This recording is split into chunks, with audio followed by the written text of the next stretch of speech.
Très chers téléspectateurs de Canal Éducation, c'est un plaisir de vous retrouver. Bienvenue dans votre rendez-vous hebdomadaire de l'actualité éducative. C'est parti pour le sommaire.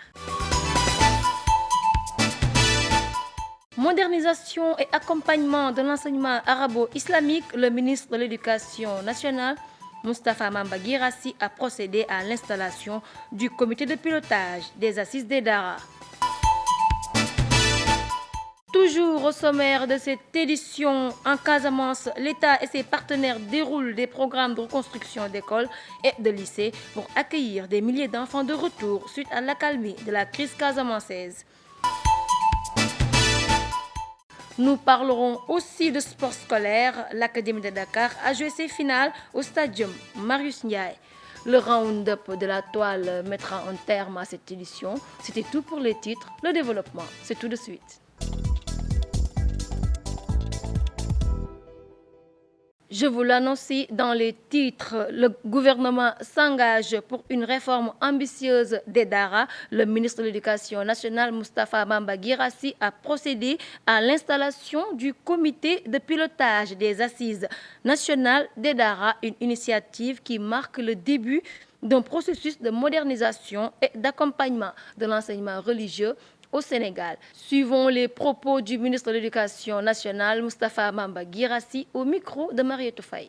Aujourd'hui, c'est un grand jour et un autre jour est le point de départ d'action et d'œuvres extrêmement importantes qui vont participer à donner un autre visage à ces Daara.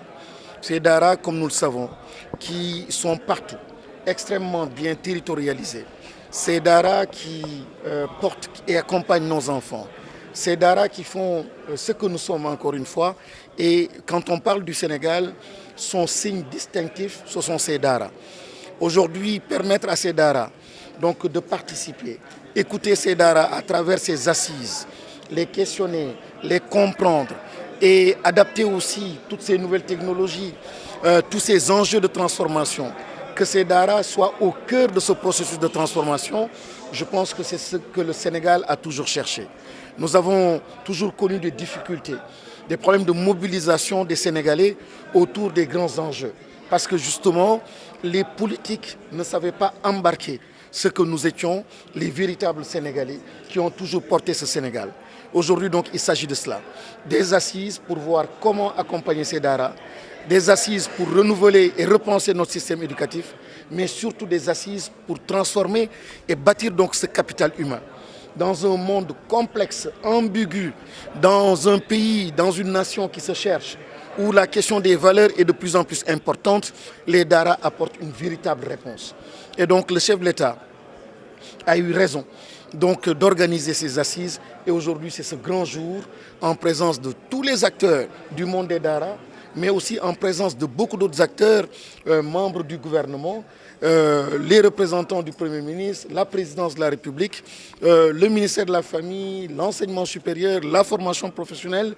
Ils étaient tous là, le ministère de l'Intérieur, tous les acteurs étaient là, les syndicats, la société civile, pour justement se mobiliser autour des Daara. Le ministère de l'Éducation nationale, à travers la direction des ressources humaines, a procédé à un audit du personnel du niveau central. Ce recensement a pour objectif de mettre à jour les bases de données et de mieux rationaliser les effectifs. Suivons les explications de Samba Diagne, chef du bureau statistique, sur les enjeux de ce recensement. Il est au micro de Badesek.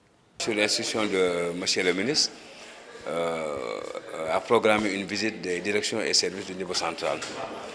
Cela entre dans le cadre de la maîtrise des effectifs, comme on a l'habitude de le dire, la maîtrise des effectifs, savoir combien nous sommes et ce que nous faisons dans les directions et services. Et c'est pour mieux rationaliser le personnel du niveau central. Donc nous sommes à notre 5e jour de recensement des personnels du niveau central. Nous profitons de cette occasion très souvent aussi pour mettre à jour les données des personnels enseignants.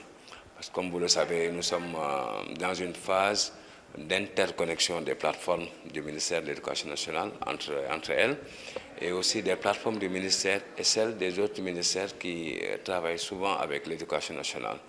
Et cette interconnexion nécessite vraiment que les données soient mises à jour du point de vue complétude des personnels que nous gérons, mais aussi des données personnelles de ces enseignants pour lesquels les dossiers sont souvent traités par la fonction publique et la solde. Donc c'est dans ce cadre que nous entamons ce recensement que nous démarrons par le niveau central. Nous allons certainement aussi continuer cette activité avec les écoles et établissements qui sont dans le département du ministère de l'Éducation nationale. De manière générale, c'est juste pour une utilisation rationnelle des personnels qui sont mis à la disposition de l'Éducation nationale. Nous avons bien démarré. Pour le moment, les résultats sont assez satisfaisants et je pense que les conclusions seront partagées, seront transmises au ministre lui-même et qui, au besoin, fera le partage et prendra des décisions dans le sens de mieux utiliser le personnel qui est mis à la disposition de l'Éducation nationale.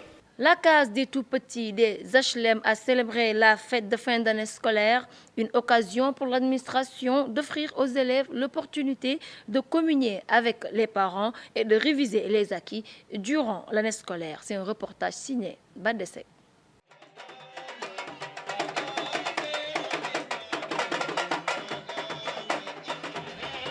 C'est dans une ambiance festive et chaleureuse que l'administration de la case des tout-petits des HLM a célébré la fête de fin d'année scolaire. Dès les premières heures de la matinée, les enfants habillés en tenue traditionnelle ont pris possession de l'esplanade de leur établissement. Au programme, chant, danse, culture générale et récitation. Cette célébration a permis de mettre en lumière le travail quotidien des éducateurs et éducatrices et de valoriser l'apprentissage de l'année scolaire tout en renforçant les liens école-milieu.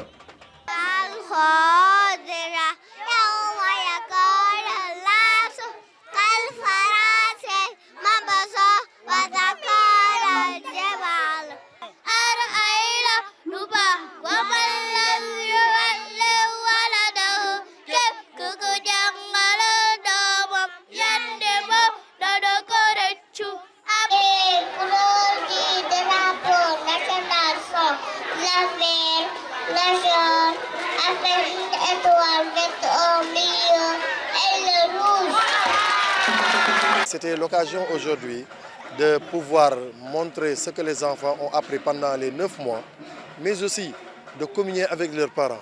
Et nous saluons une forte mobilisation de la communauté, mais la participation d'une manière affective et effective aussi de tout un chacun. Et là aussi, il y avait de très belles prestations qui étaient soutenues par des thèmes. Des thématiques diverses telles que le Djom, le Kersa, le Fula, le Faïda, entre autres, ont été véhiculées à travers leurs prestations sous la conduite éclairée du personnel enseignant. L'objectif est de former à l'horizon 2035 un citoyen bien adossé à son socle endogène de valeurs africaines et spirituelles, tout en étant préparé aux défis du développement durable, des sciences et des technologies, du numérique et de l'intelligence artificielle. Rien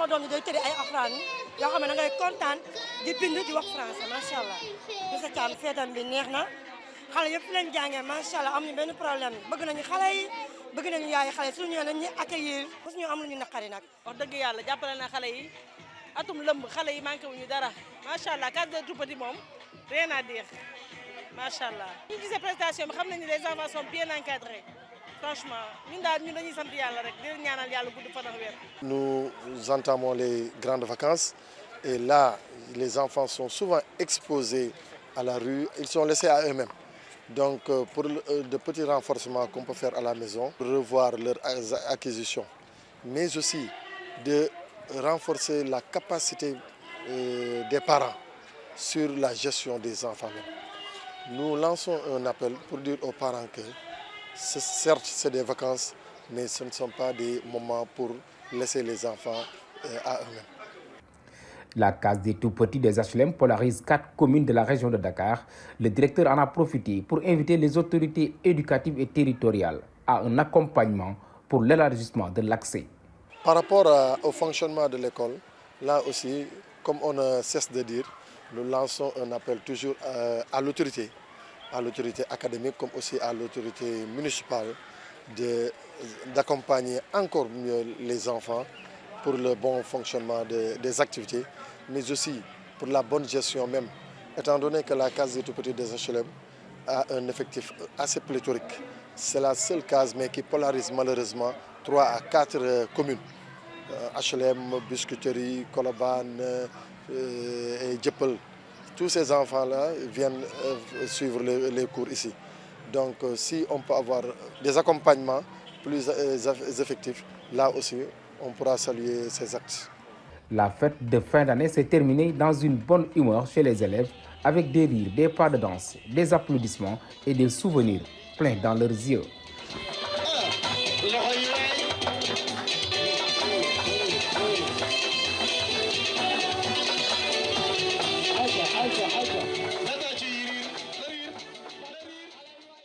Le stade Marius Ndiaye a accueilli les finales du sport scolaire de la circonscription de Dakar. L'événement a rassemblé des centaines d'élèves, d'enseignants, de parents et de partenaires autour des valeurs du sport. Aminata Soumaré était sur place. Au stadium Marius Ndiaye, l'ambiance était au rendez-vous pour les finales des activités du sport scolaire de l'Académie de Dakar. Parmi les disciplines en lice, c'est le basketball qui a clôturé cette édition. Il m'est très agréable aujourd'hui de prendre la parole au vu des très belles prestations auxquelles on a eu droit aujourd'hui à l'occasion de cette finale académique du sport scolaire ici au stadium Marius Ndiaye. On a eu droit à une belle compétition, une compétition très intense.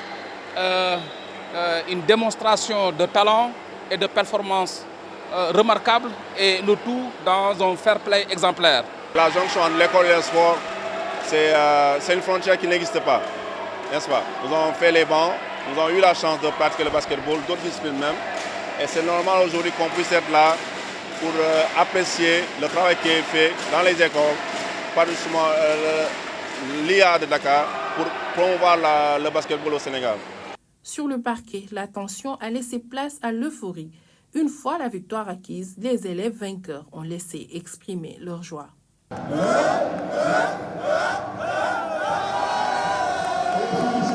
On est très fiers d'avoir participé à cette compétition.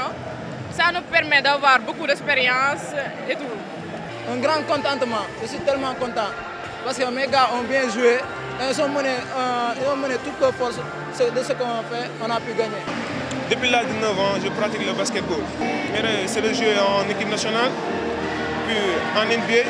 Au-delà des performances, ces activités sportives à l'école mettent en lumière les talents des élèves.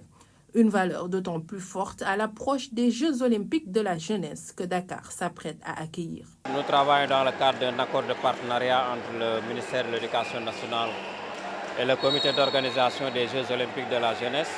C'est d'autant plus important que l'essentiel de la tranche d'âge visée par les Jeux olympiques se trouve essentiellement à l'école. Donc ça veut dire qu'essentiellement, les athlètes qui vont participer à ces Jeux sont des élèves. Donc nous sommes en phase un peu de détection pour l'ensemble de ces fédérations sportives qui seront engagées au niveau de ces Jeux. Les activités de la finale du sport scolaire de l'Académie de Dakar ont réuni plus de 2000 participants. Pour les finales de basketball, plusieurs établissements se sont particulièrement illustrés.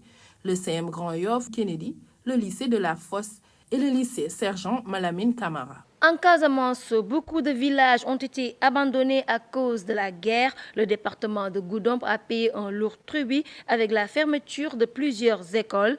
Beaucoup de localités ont bénéficié de la construction de salles de classe grâce au projet pour le développement de la Casamance, PEDEC. Malamane a fait immersion dans ces zones pour Canal Éducation. Regardez.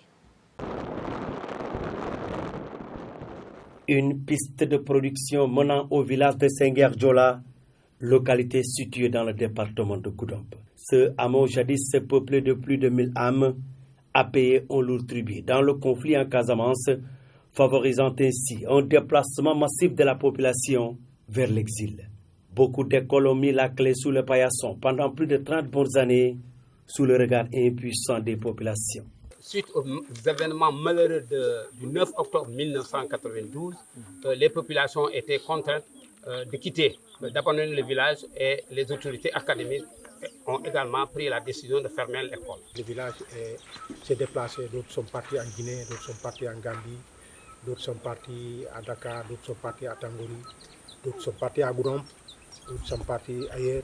Grâce à la communauté dans la zone, des déplacés des villages de Bantankuntu, Bindabade, Adiananting et Senghor-Djola, entre autres, ont enclenché la dynamique de retour au Bercail.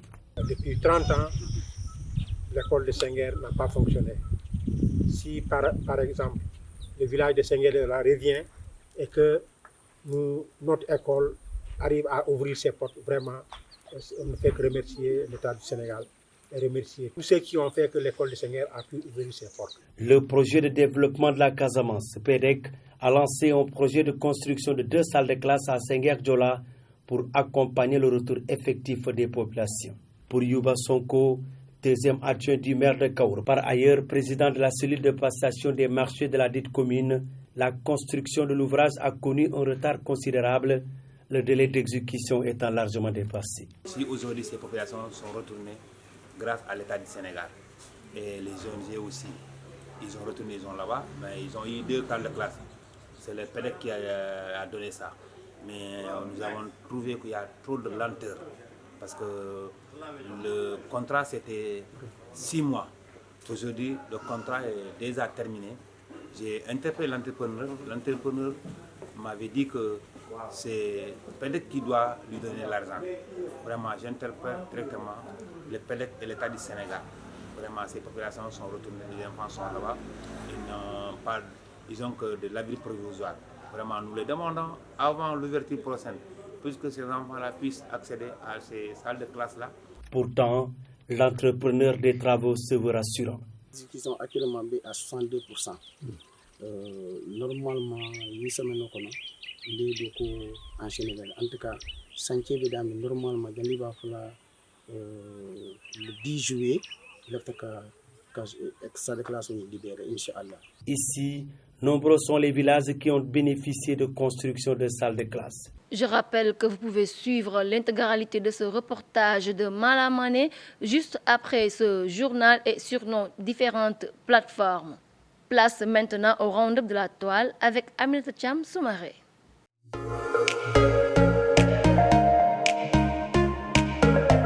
Bienvenue à ce nouveau numéro du Round-up de la toile dans le cadre de sa mission d'accompagnement du New Deal Technology initiée par l'État du Sénégal, l'Université numérique Cheikh Hamidou Kane, représentée par le professeur Samuel Ouya, recteur, et le professeur Ndiagaba, directeur des espaces numériques ouverts, a été reçue en audience par le professeur Alioune Badara Kandji, recteur de l'Université Cheikh Anta Diop de Dakar.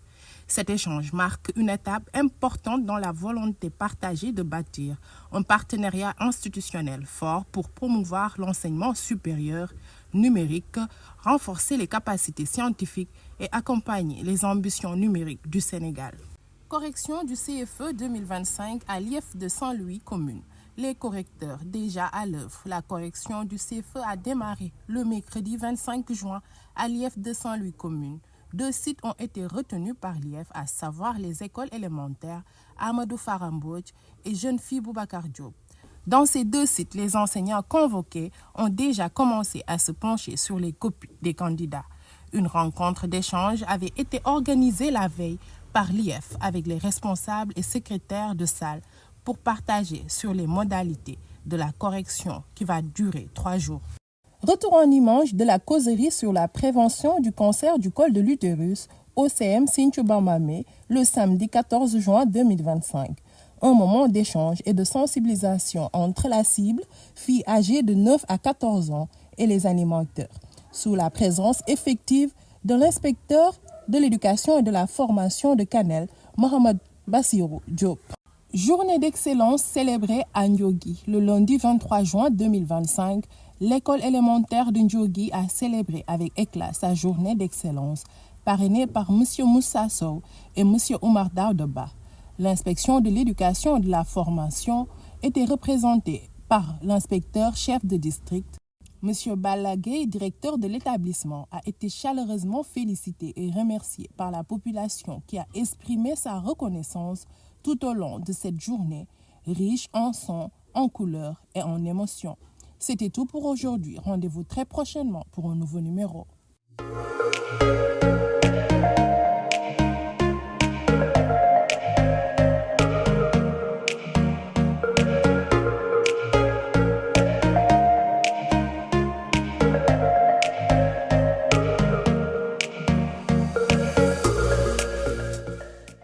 Voilà qui met un terme à cette édition. Merci de nous avoir suivis. Un grand merci à toute l'équipe technique qui nous a aidés à la réalisation. Quant à moi, je vous donne rendez-vous très prochainement. D'ici là, portez-vous bien.